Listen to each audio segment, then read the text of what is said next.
them in, if you can get them in this, well, in office period, any type of professional setting is gonna just look better for you. So if we can, hello, close that door, give away all our secrets.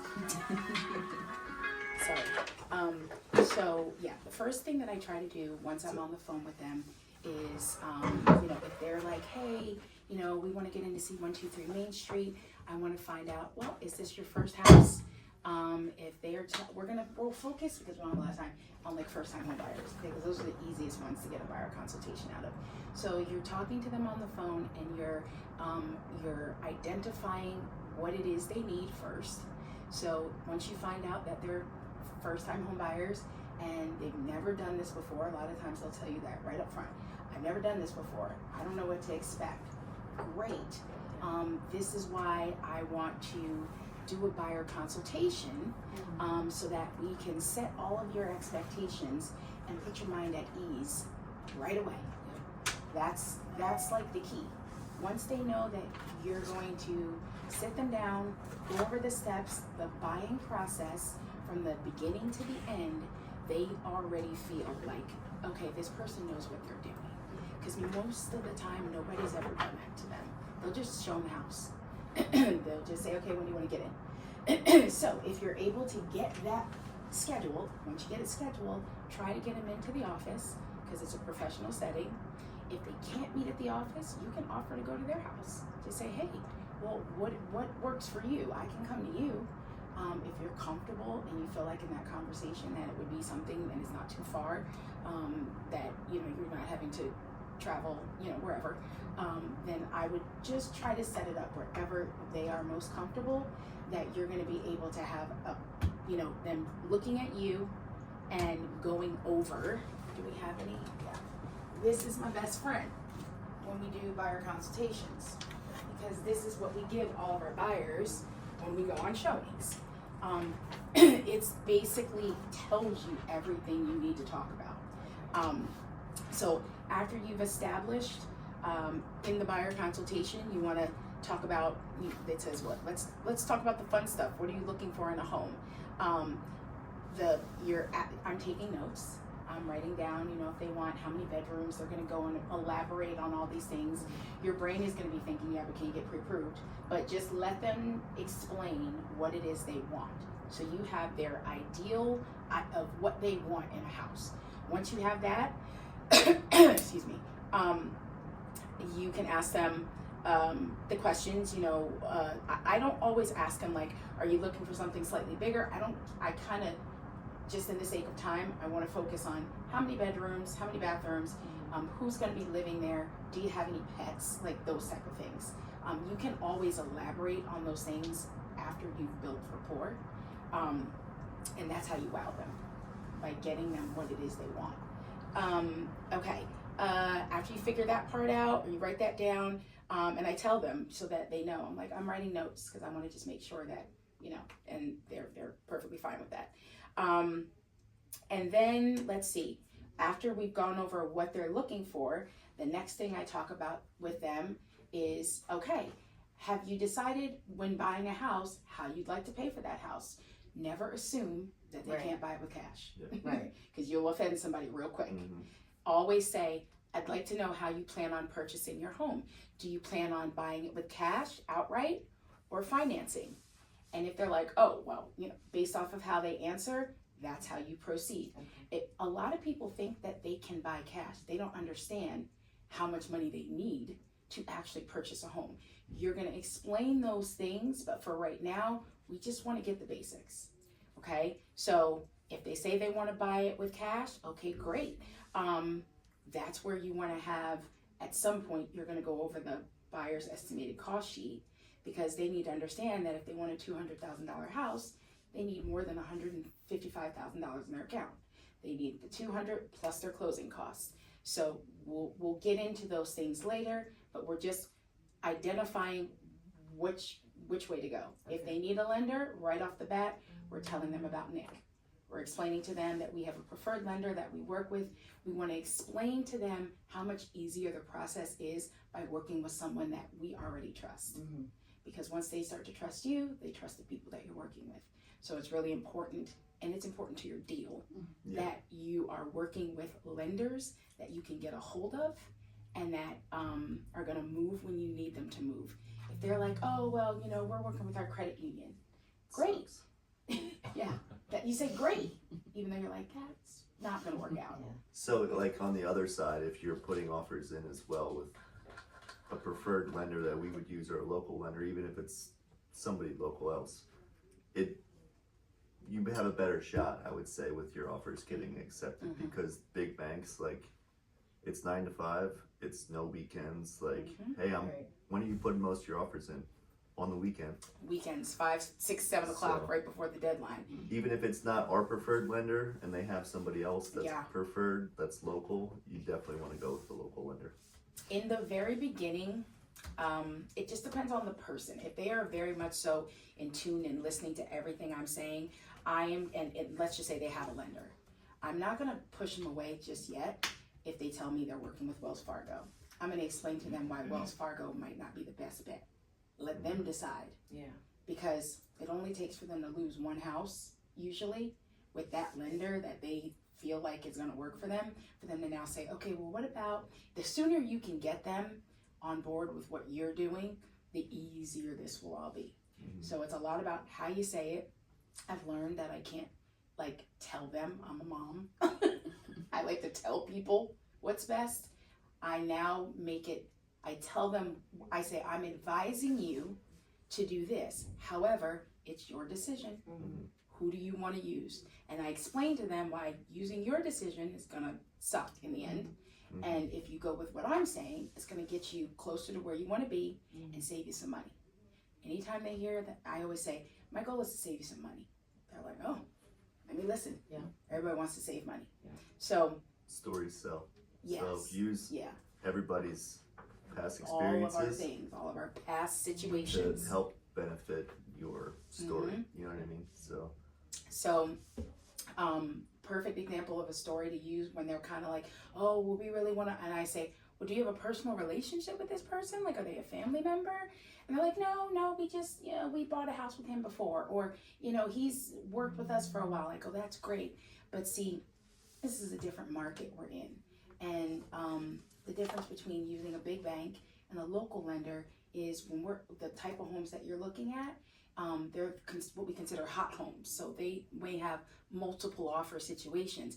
I want to put you in the best position so that you can get that house. So no offense to your lender, if he's not, your BFF, then it's good to have a second opinion.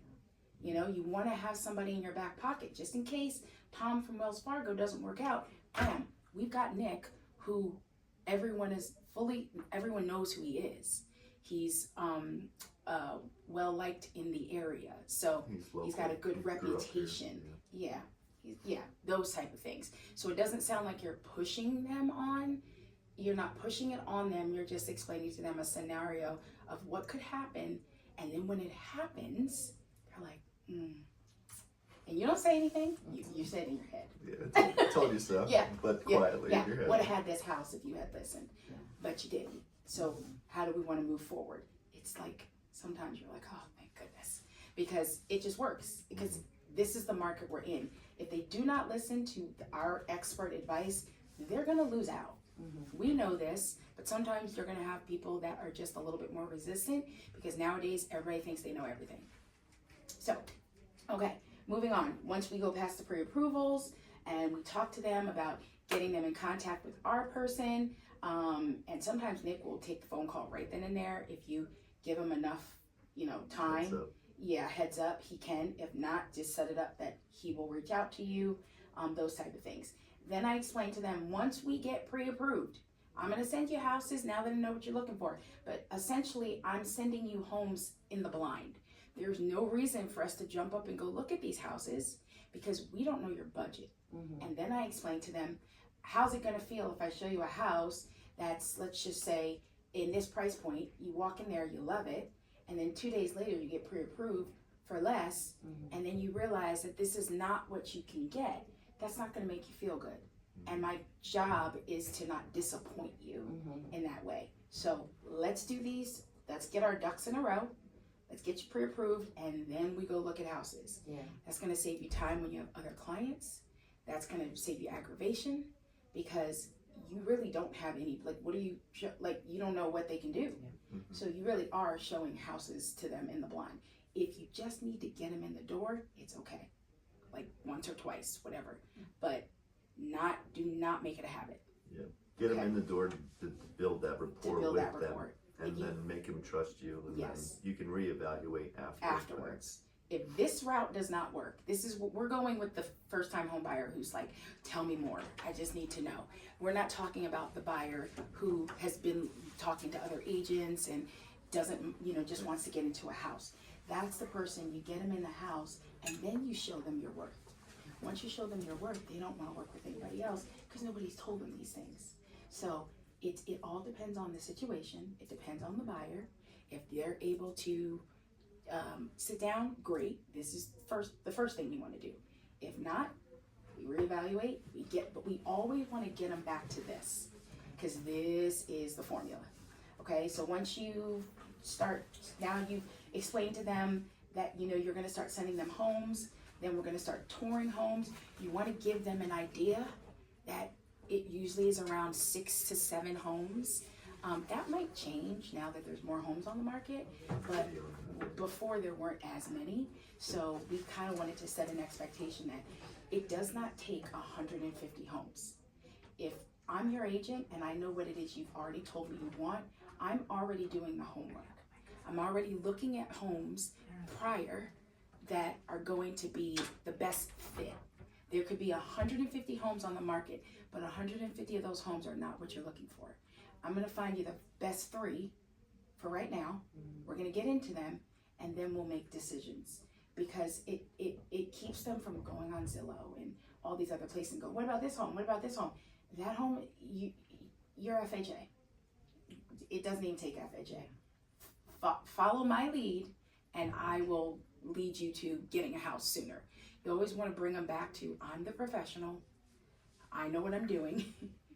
And if you follow me, we're going to get you where you need to be. Yeah. Okay? So now we've told them about, we're giving them an idea. Doesn't take 1,000 homes. Some people it will, but whatever. Set their expectation that you don't. Some people are like, oh, I can't, this is perfect. I can't take it. It's the first house. But you just said it was perfect. Mm-hmm. But they're like, no. I was told I got to look at 10 houses. So you set the expectation early that when you're working with someone who knows what you need, you don't need 10 houses. Mm-hmm. That's the reason why, that's why I set this one up first. It happens. They're like, okay, great. Sometimes they need to see more, whatever. But set the expectations. Once you found the house for them, that's when you're submitting that offer. You submit that offer, and wait, you know what? I feel like I'm off track. I'm talking about how we write offers, right? You're just in a buyer consult. Oh, yeah. I was like, where am I? Okay. Sidetrack, Sally. Sidetrack, sorry. So these are all the things that during your buyer consultation, the reason I go to this is because this really is your guide. Okay, this is a good script, and you should read it, because it's going to give you really good objections for if there's things that they come up with, and we'll go through that stuff afterwards. So definitely want to read this. Definitely want to understand how buyers think when they're sitting down with you. But that's your best opportunity to impress them and show them the process. This is the process, okay? So you explain to them how offers, I like to have the paperwork there, because the best time to show a buyer what those things look like is when you have them sitting in front of you, not when you've got a deadline of 5 p.m., it's 4 o'clock, you've got an hour to write. Now they're nervous, they've got 1,000 questions, you don't have time for questions, you gotta get that offer in. So show them the offer, show them the paperwork that you have to send them in an offer. If you can write up an offer with them the first time, great, but also talk to them about docu-signatures. Once they see the paper and they know the paperwork and they know what goes into writing an offer in the paper, then you just say, listen, all I need to know is the terms. We're gonna go over those together. It takes me a while to write up an offer. It takes you 5 minutes to sign it. But we'll discuss the terms before I send it to you. That eases their mind, because then they understand, okay, when I get this, I don't have to be going back through reading every line, because we've already gone over it. 14 pages. Yeah, it's 14 pages, and half of it doesn't even pertain to what they're doing. So that's what I do, is I show them the paperwork, so that they're not asking me, well, what is this page about inspections? Like, what inspections should we choose? Well, remember we talked about it? These are the inspections that you can choose. This is what they mean. You let me know which ones you're comfortable with, and I'll send them to you. They're like, oh, okay. So I explained to them the paperwork that goes into writing an offer, and then I talked to them about once we get that offer accepted. That's a whole nother, yeah. Like now, yeah, it's a whole nother. This is actually, honestly, this is the easy part. Believe it or not, this is the easy part. This is where we earn our money. Yeah. Because this is where a lot of things can fall apart. So you want to explain to them, why being on a team is so important, because not only do they have you, we have a listing coordinator, we have a transaction contractor, coordinator? Transaction coordinator who keeps us on schedule, because you guys know in Pennsylvania, time is of the essence. So that's important that you set that expectation in the beginning. I always want them to think everything, honestly, not an emergency, but take it seriously. Yeah. Like, I don't need to wait for a full day's work for you to sign something. Yeah. It takes 2 seconds on DocuSignature. So I explained to them the reason DocuSignature was established is for easy convenience, because everything is time sensitive. So when they know that, my client, they're like racing. I want them to be like, oh, we got it, boom, sign it, great, I can move on. If I gotta chase you, I explain to them, the systems are set in place because we never want you to lose money. So these deadlines help us adhere to making sure that everything goes smoothly, and that you can get your escrow deposit at the end, because if we miss a deadline, we don't know. Like, Yeah. we are now out of deadline. Yeah. And in Pennsylvania, that is really important. Yeah. If they're coming from New Jersey, you have to kind of retrain their thinking, because they're on or about. They have attorneys. I tell them right off the bat, if they're coming from Jersey, this is not New Jersey. We are in Pennsylvania. We do things differently here. So please, whatever you were thinking, unthink it. Okay? Jersey is so different. Jersey is very different. Yeah. And a lot of times they will say, well, with my last house, okay, well, I understand in 1998 when you bought that house, but this is different. Real estate changes, and it's my job to show you what we're doing now. So I always bring them back. If they are city people too, I always try to explain to them that yes, in city they use attorneys. You have the option to use an attorney in Pennsylvania, but we will be covering all of the contracts, then going to the attorney for them to review it. Right. So I'm still writing it. You're just paying an extra fee to your attorney to have them review it. Right. So Right, yeah. So, once you've gotten past the offer acceptance, you've explained to them all of the important things, that the earnest money. The one thing I'll say about the earnest money, you definitely have it during the buyer consultation, but you definitely want to have that conversation with them, even if you can't have a buyer consultation, because some people just don't know what it means to actually have money right now.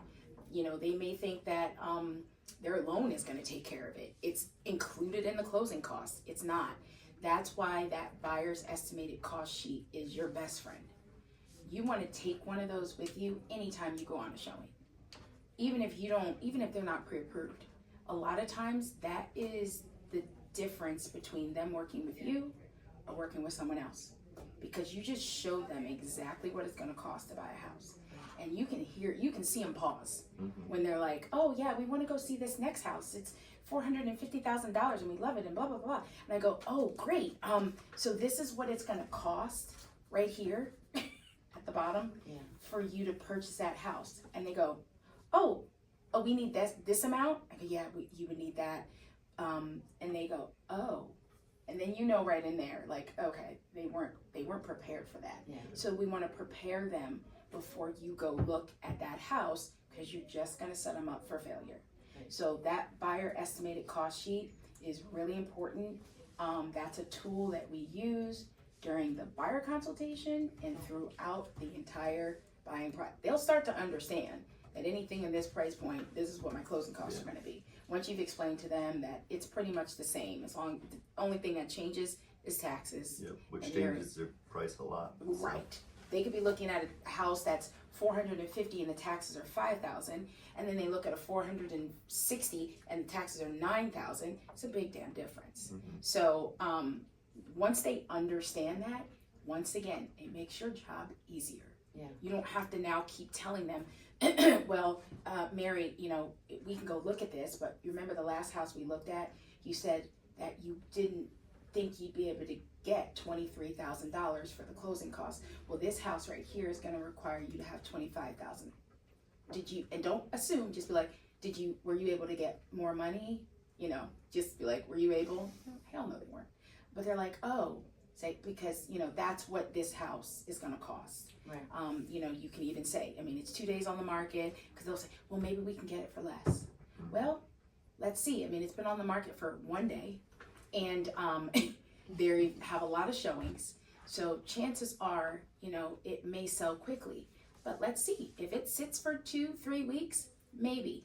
But we'll cross that bridge when we get there. I can show it to you. Just keep in mind, you are going to need to have this amount of money. Are you able to get that? Right. And if they're like, well, I'm not going to be able to get $10,000. I think, okay, well, you know what? Let's look at some of these houses. Yeah. Because these houses only required 20. Right. So for like the underqualified buyers that don't have a lot of cash, I always try to have like the upfront conversation, like knowing, hey, if a house came on 2 days ago, probably not even worth going to look at it. It's going to be busy. They have open house. Mm-hmm. I can look at the traction on showing time for you to see if it is. If not, we're going to have to look at houses that have been sitting for a couple weeks. Then at least you have an option for asking for seller's assist, for not being in a multiple offer situation. Just give them that upfront to kind of weed your time out, you know, instead of running around for no reason. So. Yeah. So, where was I? We were past, did we get to, okay, we did escrow deposit, why that's important. Talked about buyer's estimated closing costs, why that's important. Inspections.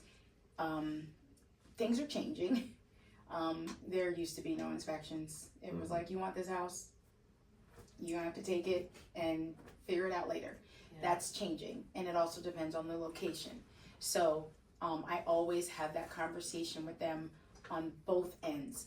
This is very much so geared towards multiple offer situations, but it's really important that they understand their buying power, regardless of whether it's a multiple offer situation or not. Because if it's not a multiple offer situation, but they're willing to do most of these things, you're probably gonna get your offer accepted.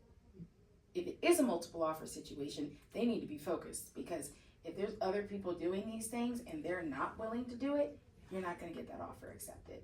I shouldn't say that, but your chances of getting your offer accepted have just become less. Yeah. So our whole goal, obviously, is to find them what they want, but to also get them under contract. So we want to explain the importance of this, find out up front in that buyer consultation. What are you comfortable with doing? What are you not comfortable doing? If we get to a house where, you know, it's multiple offer situations and, you know, you want to do all the inspections, is that something that you know, are not comfortable with, you know, ever, because it could come to that. And you can tell them, it's your decision to do whatever you want. It's, but I need to prepare you that a lot of times this is how offers get accepted. Most people are going to go over asking. That's just a given. Most people will, most people are going to go over asking. A lot of people just think, well, I'll just throw some more money at them. No, it's not just about that. It's about what the seller needs. And you explain to them that that's also something that you provide them when you're writing an offer. You take that extra step and you call to find out what it is the seller needs. Now, you're not going to always get an answer. but at least you're telling them that I do take those steps to try to prepare the offer in a way that the seller would like. Sometimes the seller doesn't care as much about what they net. They're more concerned about when they can move. Are they going to have to do a rent back situation? If that person's willing to wait 2 extra months, as opposed to, they'll take less money because it's what they need. If you don't know that and you're just writing an offer, highest offer, and you think, oh, they want to close in 30 days, they're like, oh God, no. That's, you just scared the seller. So always call that agent if you can and find out what is in the best interest of the seller. Even if it's not a multiple offer, just get that information, because you want to have it when you're preparing the offer, and you want to be able to give that information to that buyer so they know you've done the work. You should be asking or calling anyway, because you're going to ask for if they're covered in compensation. So while you're doing that call or text, ask them, hey, when do they want to move? What's important to them? Yeah. I mean, most of the time they'll open up and spill the beans. You know what I mean? Yeah. So. Unless they're in Jersey. Yeah, it will all depend on who you get on the phone. Some agents they will just tell you everything. Some agents will tell you absolutely nothing. They will give you no assurance, and then you just go off of what's best, because that's all you can do. Other than that, after you've talked to them about inspections and all the things they can do to be a stronger buyer, then it's just really based off the house that you're putting an offer on. And then applying for the mortgage, you have to explain to them that just getting a pre-approval does not mean that you are going to get this house. It's a process. And that process starts from getting pre-approved. That's your first step. Then you got to get a conditional then you have to apply for the mortgage. So right after you get that offer accepted, you've got 7 days, I think it's 7 days, where they have to apply for that mortgage. And then after they apply for the mortgage, they have to wait until we get a conditional mortgage. And then after that conditional mortgage could come with conditions. They may have to fix some things. They may have to, whatever came up after the next credit check. And that's where you explain to them, you need to be on your P's and Q's. Don't go out and buy, brand new ovens and a car and things. Anything you do, you check with your lender first. Do not buy anything, big purchases, without checking with it, because they will do it. They get excited. They get out there and go to friggin' Home Depot and buy up everything. They don't even have a house. 0%. 0%. Oh my God, honey, we can get the whole kitchen for 0% financing. Bam, they just ruined their chances of getting that house. So that's important. Explain, make sure they understand it. Make sure that before they make any big purchases, to call the lender and ask. And then once you explain the steps of a mortgage, also explain if it's an FHA, it's a lot of paperwork. They're going to ask for things over and over again. Set the expectation that you're going to be irritated getting a mortgage. It helps, because then they're going to call you anyway. Oh my God, they're asking for such and such again. I already gave them this, blah, blah. Remember when I told you that this was going to be a journey? Remember when I told you it was going to get stressful? Listen, we're almost there. Just keep going. Give them what they need. The sooner you get it to them, and they're going to ask for it again and again, depending on the loan. God forbid you have VA, whatever. They're going to need stuff all day long. It's the bank. And you're going to sign millions of papers. You're going to sign all types of papers. Times. You're going to, it's going to be a process. But guess what you're going to get in the end? That house. So you just continue to tell them to try to keep their expectations at a level where they're not like, oh, what the hell? Why does this lender keep asking me for stuff? Oh, well, she did tell me this is part of the process. Oh my God, I'm so but I got to get it done quick, because she said, I don't want to lose my $10,000. All of those things are in the back of their head because of a buyer consultation. If you don't do these things, these are all the things that are in their head that they're calling you at 7 o'clock at night when you're trying to cook dinner or you're trying to do whatever. And they're like, so how, just get it out here if you can. Okay, gone through the mortgage, the conditional mortgage. Once we get to the final mortgage, I don't even allow them to get, I'm like, you know, we still have, because things can happen in real estate. So yes, it's a celebration, and you want to call them and be like, we got the final mortgage approval, this is great, blah blah blah. There's a couple more things that need to happen, but I've done this before, so I'm telling you because it has happened to me, where you start celebrating Too early. too early. Yeah. I mean, things can happen at the closing table. You get to the walkthrough and there's stuff in the attic. And they're like, I need a credit of $15,000 because they left roller skates in the attic. Is this a real story? I hope not. It wasn't 15,000, but it roller was skates? like, I'm like, I'll go get the rope, you know, like, you know what I'm saying? Like, things happen. Yeah. So just always keep them in that mind frame that it's not over yet. We still got to get there, and keep them always understanding that you gotta keep your eye on the ball. Don't, we celebrate when that paperwork is signed and I give you those keys. Yeah. Like, that's when we're gonna be like, yay! And it keeps them knowing that if something happens, it's not my fault. I mean, I already told you, stuff can happen. So we're like slowly making their brains understand that this is not always an easy road. Right. The goal is for me to get you there in one piece. It might be And bumpy. but It we'll might get be a you little there. bumpy, but I told you about that because there's no such thing as a perfect transaction. Well, maybe, but still, like, if Slim- you have a perfect slim to transaction, none, great. Mhm. If you don't, you still want a review. Yeah. So you want them to at least say, well, she told me everything from the jump, and it was, you know, we had our bumps and ups and downs, but she got us to the end, blah, blah, blah, blah, blah. She's great. Because you are. So just, that's basically what I do. I always try to keep their expectations, I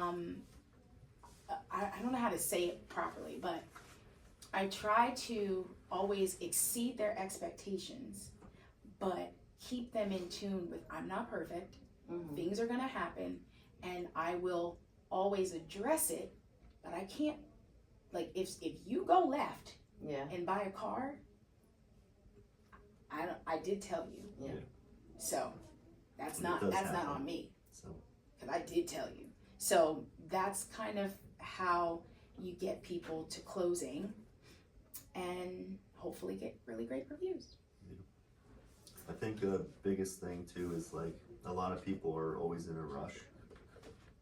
Like, especially if they're coming from out of state, like Jersey, New York, they live a fast-paced life. I mean, we do too in Pennsylvania, but it's more extreme over there, I would say. So they want like everything now. So they don't even want to go through that. But Yeah. you want to try and explain that this process is going to help us down the line when we do put offers in. We want to understand the process of everything. So, and it helps you guys out from not running around aimlessly Yeah, showing houses. absolutely. Gas ain't Um, cheap, so. Like this was called our easy scenario. First time home buyer who's just happy to come in. You're gonna get all different types. You're gonna get, you know, people who know it all. They've bought houses before. This is not their first rodeo. They'll tell you all types of things. It's still up to you to explain to them that I get it. You did buy a house 2 years ago, but a lot has changed. Yeah. So it would be really great if I could just explain that, even if you have to quickly summarize things while you're on showings. Always be giving them something, especially if you know you're getting closer to writing an offer. Right. Be explaining these things to them. When I give them this, I tell them it's their homework. Mhm. They have to read it, and if they have questions, we're gonna go over it. But I wanna make sure they've looked at this. And then that way it's not like, because if I just hand that to you, it's a lot of words. Yeah. It's a lot going on right there. Even with our nice little, but I'm like, okay, I know we went over all this. Next time I see you, we're gonna read this. They're like, oh, we get homework? I'm like, yep, you got homework. So when Read I'm it. doing it, I don't read like line by line everything. I kind of just point at the timeline at the bottom and Yeah. explain to what, like, the steps like she just did, you're gonna do the same exact thing. thing. Yeah. You're gonna memorize what that says. You're not gonna read it to them now. Yeah. You're gonna make Right, them we'll read do it. So then you're Yeah. telling them up front, and then they have to go back They and can read read it it. so they memorize it Yeah. better. Because you, honestly, people are always in a hurry. So you're always gonna, I'm always talking really fast. Like I have to be, I'm like, blah, blah, blah, blah, blah, because I'm trying to get in. And I tell them, listen, I know I'm talking fast. I know I'm saying a lot, but there's a lot I have to say.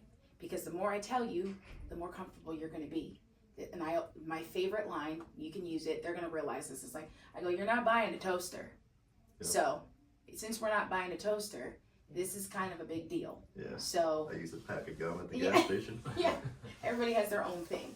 But I'm like, so if you're not, then you might want to like listen, because it's literally a really big deal.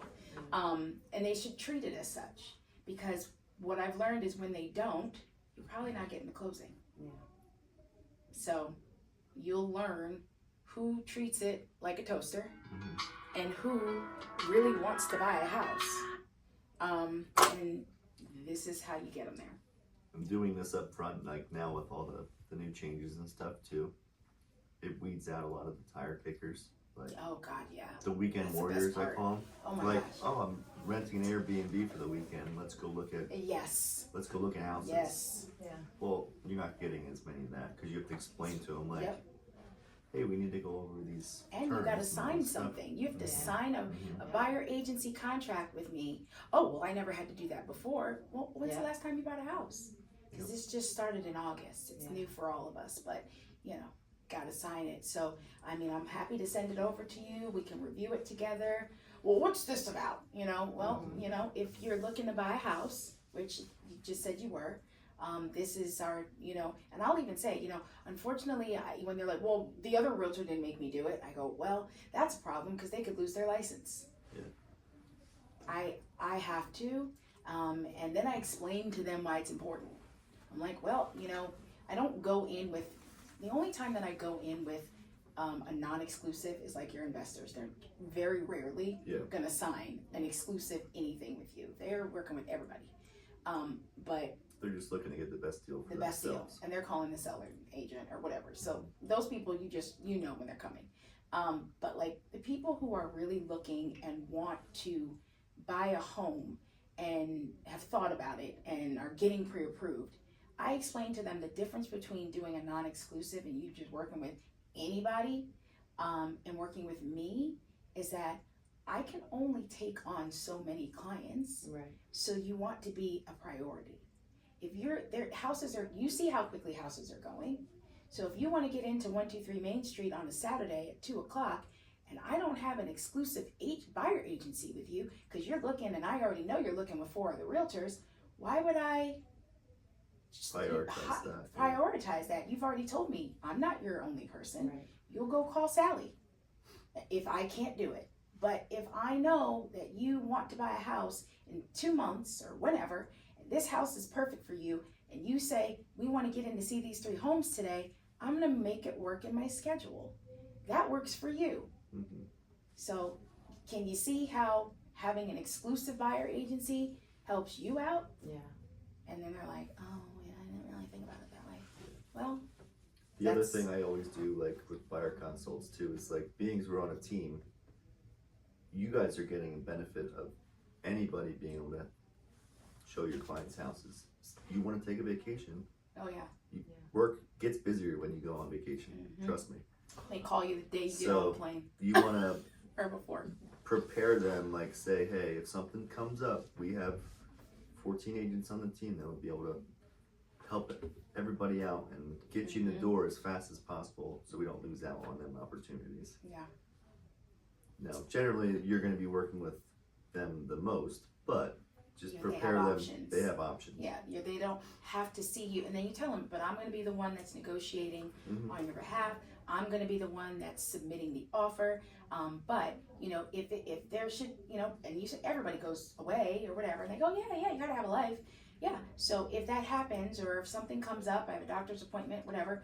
I have team members that are willing, that will step in and show you those homes, and then they'll let me know what you think. And then, you know, the moment I can go, if I'm just like away or whatever, I won't say that. But if I'm on a doctor's appointment and I can't, then I'll say, and if it's something that you really want to move forward on, you let me know. I'll go take a look at it as well. Make sure I put my eyes on it.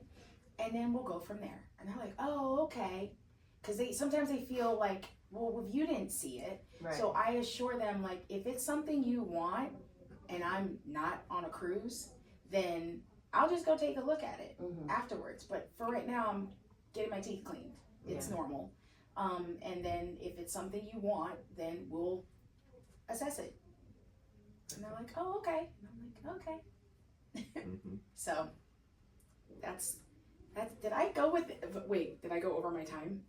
I'm so proud of myself. You gotta keep talking. You're not done I'm so yet. proud. You really have, okay. I know. Let's open it up for questions. I have I'm writing an offer today, and our issue with it, well, it's not an issue, a little bit maybe, is they're only offering 1.5. Yeah, they're assholes. So I gotta have the Pay us our money. conversation that Can you're your gonna be paying an extra $6,300. Can your buyers afford it?